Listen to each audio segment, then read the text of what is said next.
ഇന്നത്തെ evening mini വ്ളോഗിലേക്ക് എല്ലാവർക്കും സ്വാഗതം. ഈവനിങ് കുട്ടികൾക്ക് കഴിക്കാനായിട്ട് ലഡ്ഡു ഉണ്ടാക്കി കൊടുത്തിട്ടുണ്ടായിരുന്നു. അപ്പോൾ അതുണ്ടാക്കാനായിട്ട് 1 കപ്പ് കടലമാവിലേക്ക് 1/4 ടീസ്പൂൺ മഞ്ഞൾപ്പൊടിയും 3 ടേബിൾ സ്പൂൺ റവയും 1 പിഞ്ച് ഉപ്പും ആവശ്യത്തിന് വെള്ളം കൂടി ചേർത്ത് കൊടുത്തിട്ട് ഇതുപോലെ പേസ്റ്റ് ആക്കി എടുക്കുക. എന്നിട്ട് തിളച്ചുകൊണ്ടിരിക്കുന്ന എണ്ണയിലേക്ക് അത് കോരി ഒഴിച്ചിട്ട് ഇതുപോലെ മൊരിയിച്ചെടുക്കണം.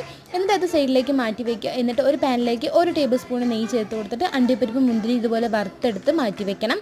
എന്നിട്ട് അതേ പാനിലേക്ക് 1 കപ്പ് വെള്ളത്തിന് 1/4 കപ്പ് പഞ്ചസാര ചേർത്ത് കൊടുത്തിട്ട് ഒന്ന് പഞ്ചസാര ലായനിയാക്കി എടുക്കുക. എന്നിട്ട് നേരത്തെ ഉണ്ടാക്കി വെച്ചത് മിക്സി ജാറിലേക്ക് ഇട്ടിട്ട് 3 ഏലക്കായും ചേർത്ത് കൊടുത്തിട്ട് ഇതുപോലെ ഒന്ന് പൊടിച്ചെടുക്കണം. എന്നിട്ട് തിളച്ചുകൊണ്ടിരിക്കുന്ന പഞ്ചസാര ലായനിയിലേക്ക് ഇത് ചേർത്ത് കൊടുത്തിട്ട് ഒന്ന് മിക്സാക്കി എടുക്കണം. വെള്ളം വറ്റി വന്നതിന് ശേഷം അതിലേക്ക് നേരത്തെ തയ്യാറാക്കി വെച്ചിരിക്കുന്ന അണ്ടിപ്പരിപ്പ് മുന്തിരി അതിലേക്ക് ചേർത്ത് കൊടുത്തിട്ട് ഒന്ന് മിക്സാക്കി എടുക്കുക. എന്നിട്ട് ചെറു ചൂടോട് കൂടിയിട്ട് തന്നെ അതൊന്ന് ബോളുകളാക്കി എടുക്കണം.